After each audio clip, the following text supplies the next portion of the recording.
Voy a charlar con Vanessa Siley, que se acercó esta noche. Gracias, Vanessa, por venir. Un placer. Gracias a todos ustedes. Bueno, primero, ¿qué estuviste en la marcha? Primero, feliz día. Feliz día, tenés razón. Feliz día. Feliz día. Y a todos ahí presentes también. ¿Cómo has vivido la marcha? ¿Qué significa para vos este 1 de mayo en este contexto, no? Y a mí me gusta también el de paz. Pan, paz y trabajo, ¿no? O paz, pan y trabajo. Ajá. Está bueno también. Sí, claro. Yo creo que ocupar la calle es importante, siempre. Cuando las fuerzas organizadas salen o cuando la ciudadanía se ve muy interpelada, como fue la marcha también por la educación, Sí. convocada desde la universidad, pero que salió todo. Obviamente que los trabajadores también. Creo que el campo popular también se debe un debate de unificación de las fuerzas al momento de salir. Eso me parece, como decía el general, economía de fuerzas, ¿no? Y para enfocar fuertemente, creo que ahora se vienen discusiones en el Senado, que es el traspaso de esta ley tan dañina para el patrimonio nacional y para el conjunto de los trabajadores y trabajadoras y para todos, para los jubilados, digamos. No quedó nadie sin ser afectado y dañado por lo que lamentablemente votaron algunos bloques el otro día en la Cámara. Entonces creo que, bueno, se viene el desafío de hacer presente esa movilización en el momento o en las vísperas y con el objetivo de que no pase una reforma laboral, de que no vuelvan los trabajadores a pagar impuestos a las ganancias cuando ya tienen una conquista, ¿no? Eso de parece que haberlo ya está sacado. cerrado. Te dicen, eso pasa. No sé, yo creo en transformar la realidad, ¿no? En generar las condiciones. Porque es muy fuerte cuando los diputados o senadores tienen que sesionar escuchando a la gente que está en la calle. Y cuando tienen que sesionar escuchando a la gente que está en la calle, reclamándoles que no les saquen derechos. Me parece que eso es impactante y eso puede torcer una votación. Siempre confío en eso. Te escuchábamos hoy atentamente lo que manifestabas en la Cámara. Bueno, Cristina Kirchner retuiteó y celebró tus palabras. A ver, hay mucho que dejaste como concepto. Sobre todo, yo lo sintetizo con estos relatos que se van imponiendo y estas lógicas con las que terminamos discutiendo, ¿no? El trabajo como un costo, ¿no? ¿Cómo metemos? Entonces digo, che, mira todos los impuestos que tenemos por generar trabajo. ¿Cómo lo podemos dar vuelta a eso? Que lo dijiste con claridad. Bueno, empezando por entender que aquello que programas de registración que sacan contribuciones patronales o quitan multas y demás, existieron, digamos, desde el 24.013 la ley, ¿no? Desde el año 91. Desde el año 91. Las contribuciones patronales mucho antes. ¿En qué momento se perdió o se pudo generar puestos de trabajo? Y bueno, en los 90, 2001, Sí. se perdieron puestos de trabajo, ¿no? Y estaban este tipo de normas. A partir de Néstor Kirchner, ¿qué cambió? El modelo económico. Porque lo que quita o da empleo, quita o da rentabilidad Claro, a una industria claro, nacional, a una pyme, es el modelo económico. No son ni los derechos ni el salario diferido, que son las contribuciones, no son un impuesto. Además, también eso. Vos pagás cargas sociales, pagás tu jubilación, tu obra social, es tu propio salario ese. No puede ser apropiado indebidamente por nadie, ni por el Estado, ni por el empleador, ni nada. Ahora sí, vos podés hacer una promoción de un régimen para que una industria prospere, acompañás a esa industria. Qué sé yo siempre pongo el ejemplo de Chivilcoy, de un proyecto de ley que impulsó en su momento la diputada Coti Alonso para la industria del calzado. Bueno, es como para darle un empujón, que se pueda instalar, Exacto. que pueda proliferar, el Estado te acompaña y te ayuda. Te hace un régimen promocional específico. Pero lo que se votó el otro día es directamente la generalidad. Claro. Directamente no había solo un blanqueo de capitales, también había un blanqueo para no pagar contribuciones y aportes patronales a los trabajadores. No te van a cobrar multa, pero sí te sacan impuestos. Quiero decir, el sector empresarial deja de pagar multa por aquellos que tenían negro, pero el trabajador paga impuestos a las ganancias. Sí. Digamos, y quizás no es una correlación directa, digo, es una ley que tiene como base, no sé si llamarlo transferencia de recursos, pero está claro que es un recorte fuerte a los trabajadores. Tiene una fuerte transferencia de recursos, no directa, sino indirecta. Claro. Y aparte apela a que continuemos en grandes márgenes de economía informal, porque el problema no es el trabajo informal solamente. El trabajo Es la informal economía. se inscribe en la enorme evasión tributaria impositiva y fuga que tenemos en nuestro país, porque si no es necesario un blanqueo. Claro. Y te lo cambio más aún, aquel que evadió impuestos, Sí. es decir, que tiene una rentabilidad no declarada en nuestro país, ¿tiene todos sus trabajadores en negro o partimos de la presunción de que ese mismo también no registró a sus trabajadores? O aquel que tiene que blanquear rentabilidad tiene a todos registrados en su empresa, en sus emprendimientos y demás. Y no te va a dar nunca esa ecuación. No te va a dar nunca esa ecuación. Por eso nosotros creemos que habría que empezar por ahí.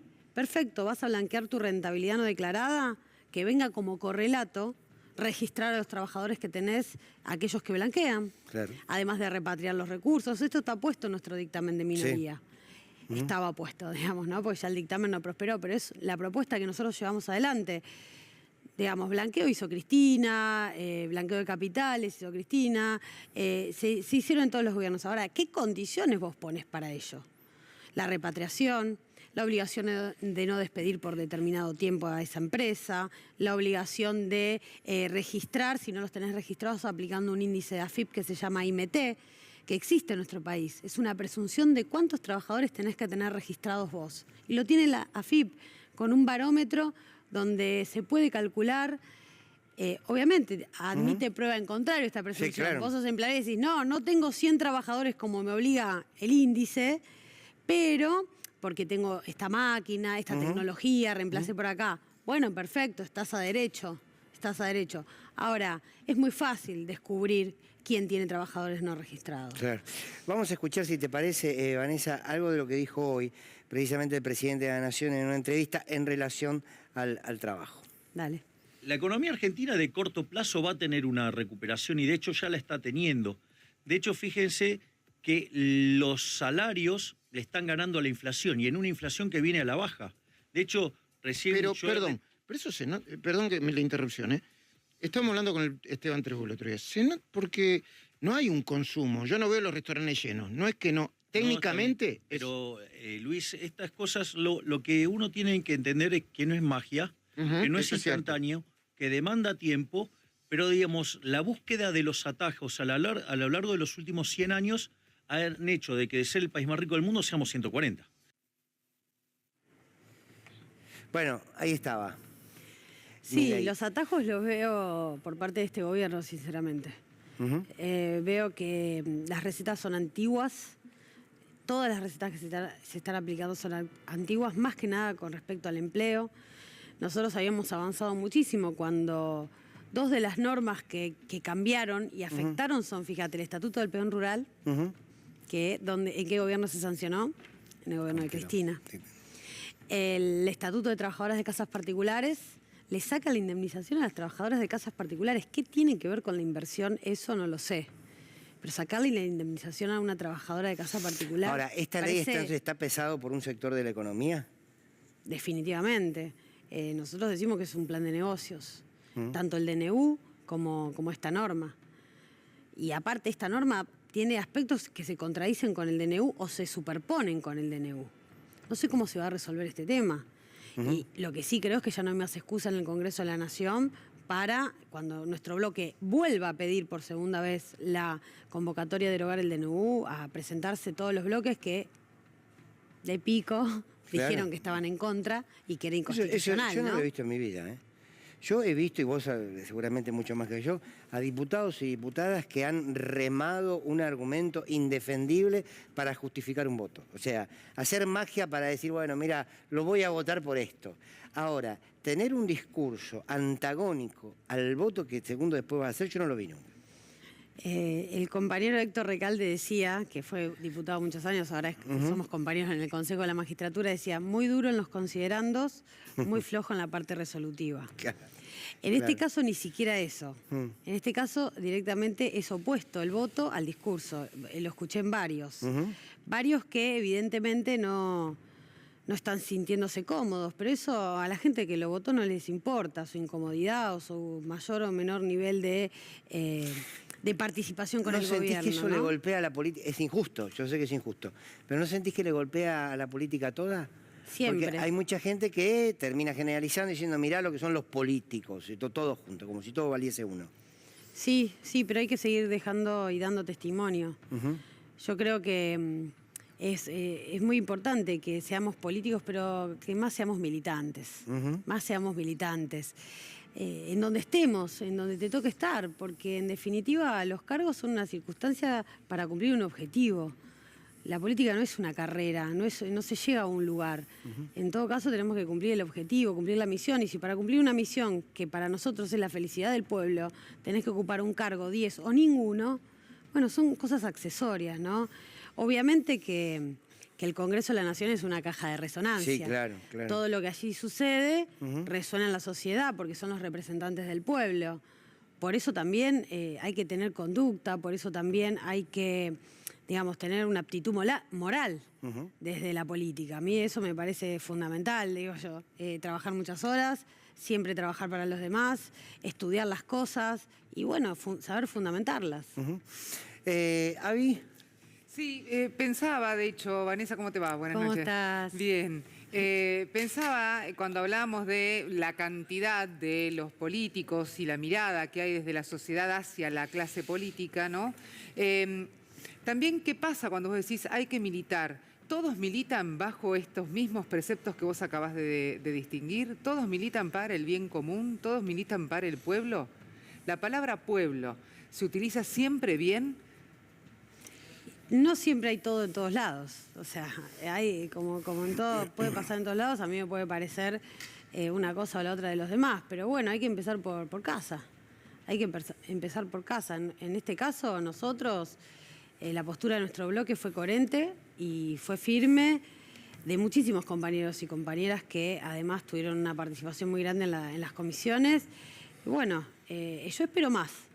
Espero más. Hoy a la tarde estuve con el representante de la Juventud Radical de Agustín Rombolá, de la UCR.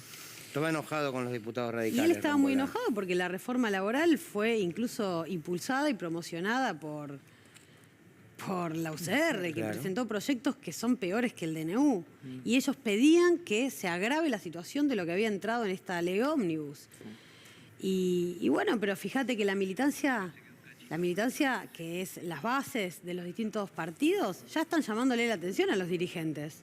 Ya están llamándole la atención. No es para esto, no es este lugar. Porque, aparte esto de llamar la oposición dialoguista. No, basta. Por favor. Yo también soy dialoguista. Sí, todos. O sea, ¿qué tiene que ver? Sí. Sé qué es ser duro, ser dialoguista. Depende, vos hablás, pero lo importante es qué resultados vienen después de ello. Si no, parece que hay... yo digo más bien que son el oficialismo low cost. Más que una oposición dialoguista, son más oficialismo que otra cosa. Claro. Bueno, seguimos conversando con Vanessa Siles. Me quedé pensando en esto que vos marcabas, que no solamente no existe, hay un trabajo que no está registrado, sino hay toda una economía no registrada. ¿Y cómo se empieza a transformar eso? No digo en este gobierno, porque este gobierno no lo va a hacer. Es verdad que hay un problema con el sistema tributario en nuestro país. Nadie dice que sea un color de rosas. Hay impuestos superpuestos, no sé, se graban en distintas jurisdicciones, tenés el municipal, el provincial, el nacional, es burocrático. Digamos, si vos me decís, ¿qué reforma tributaria te gustaría más allá de cumplir la Constitución y hacer impuestos progresivos, ¿no? Hacer impuestos progresivos. Quisiera una donde apretes un botón y pagues todos tus impuestos, digamos, y no que haya este desdoblamiento, que además este desdoblamiento habilita la evasión, ¿no? Claro. Bueno, creo que tiene que haber una firmeza importante por parte del Estado en ese sentido. Simplificar, hacer regímenes simplificados tributarios, registrales, de todo tipo, o sea, hay que pasar a eso, pero eso es una discusión mucho más profunda y mucho más grande. Lo que no puede ser es que la cargue, ese problema tributario de la Argentina lo pague solo el laburante. Claro. De eso estoy absolutamente convencida. Creo que ese es uno de los grandes problemas. Si hoy vas a bajar ingresos personales y vas a volver a poner impuesto a las ganancias, bueno, creo que las cosas... estamos en el mundo del revés, están siendo invertidas. No se está solucionando lo de la economía no registrada. Se está habilitando y se está condonando y perdonando. Entonces va a haber más delito. Así de simple. Va a llegar a un punto donde directamente van a decir no existe más el delito penal tributario, vamos a hacer una ley que lo saquemos de... Y bueno, y Argentina será un paraíso fiscal. ¿no? Y Argentina será un paraíso fiscal. Yo creo que si esto nos llevara a un paraíso fiscal, bueno, el camino tiene que ser el inverso, ¿no? Y sincerarnos entre todos, que el Estado pueda ayudar donde se necesita y que los que más tienen paguen. Esto pasó en pandemia. El aporte extraordinario y solidario de las grandes fortunas, que fue un proyecto que impulsó Máximo Kirchner, fue pagado en la Argentina, porque hubo una voluntad política de que así generó suceda. una discusión que, bueno, lo hizo Francia, lo hizo Lula. Ahora Lo hizo Lula, mira, el otro día veía pero que nosotros, perdóname que Sí. te interrumpa, pero nosotros somos, a ver, digo, quizás gran parte de las sociedades del mundo, acá cuesta mucho más discutir la riqueza que la pobreza. Viste que para discutir la pobreza hay libros que analizan a los pobres, por qué son pobres, por qué no dejaron de serlo, si en verdad son pobres porque quieren o no porque no quieren, pero la riqueza no. Y acá generó mucho más, en este país genera mucho más debate.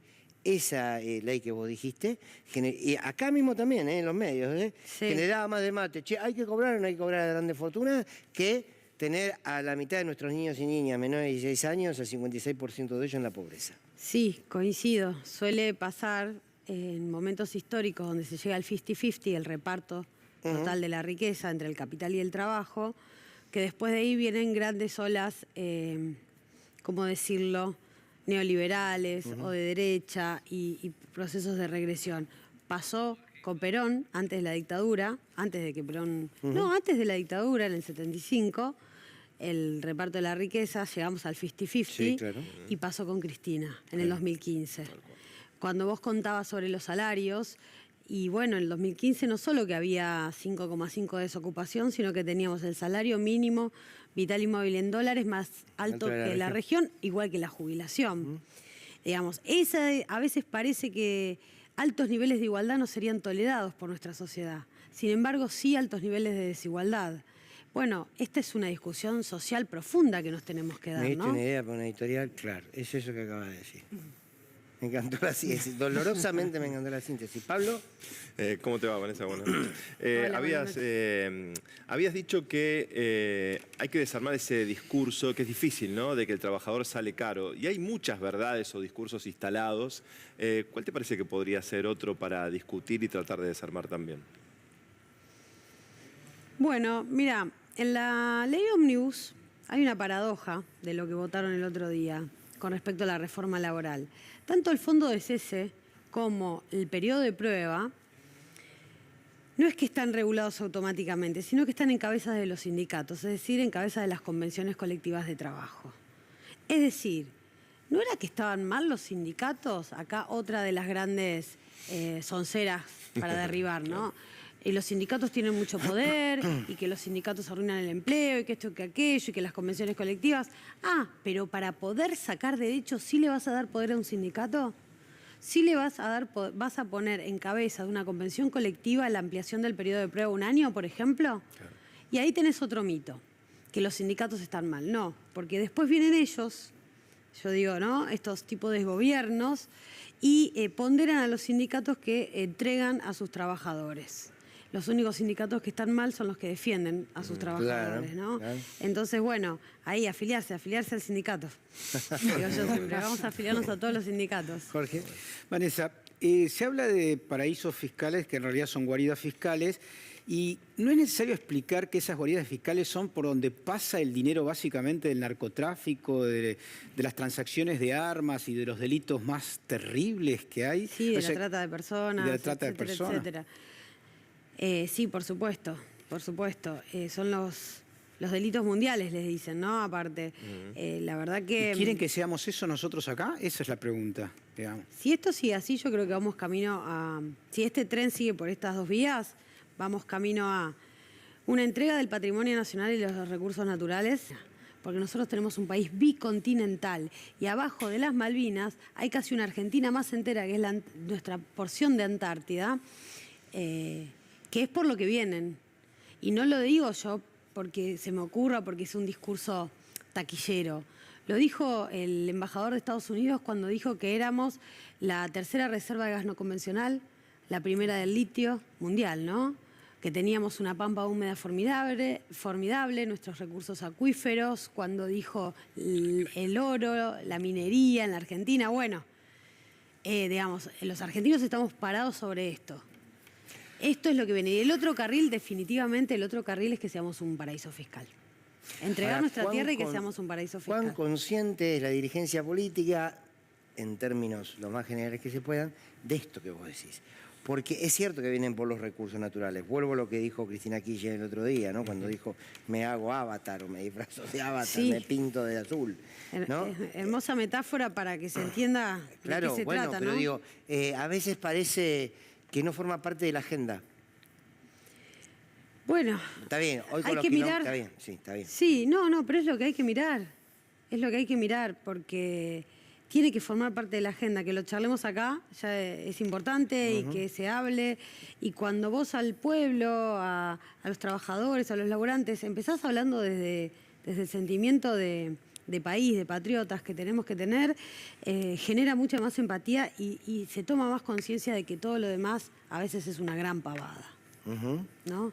Entonces, bueno, me parece que eso incluso nos tiene que hacer unir con otros sectores de los partidos políticos, no te digo con las dirigencias de los partidos políticos, con las bases, ¿no? Con las bases. Vanessa, muchísimas gracias por haber venido, haber tenido hasta acá. Me parece que hay que profundizar algunas discusiones y que también creo que hay que dar una discusión. Yo lo he dicho muchas veces, no lo vamos a discutir hoy por el tiempo, pero otro día te invito a poder discutir. Yo defiendo a rajatabla al sindicalismo, pero creo que hay mucho para pensar. Coincido. Hay mucho para pensar. Invítame. Hay algunos, sí, claro, me vas a ganar el debate, yo ya lo sé, No, pero me voy a capaz traer algunos más coincidimos. formados que yo en temas sindicales. Vos me vas a ayudar, Avi. Sí, claro. No, porque me parece que la mejor manera de defender los sindicatos es repensar ¿no? Ciertos acomodamientos. Pero no te voy a meter con todos los desplotes que hay ahora, no vamos a entrar en este. Gracias por Bueno, venir, Vanessa. Gracias a De ustedes verdad. y buenas noches y que terminen bien el Día del Trabajador, que es un día de lucha, ¿no? Así es. Gracias, Gracias a ustedes.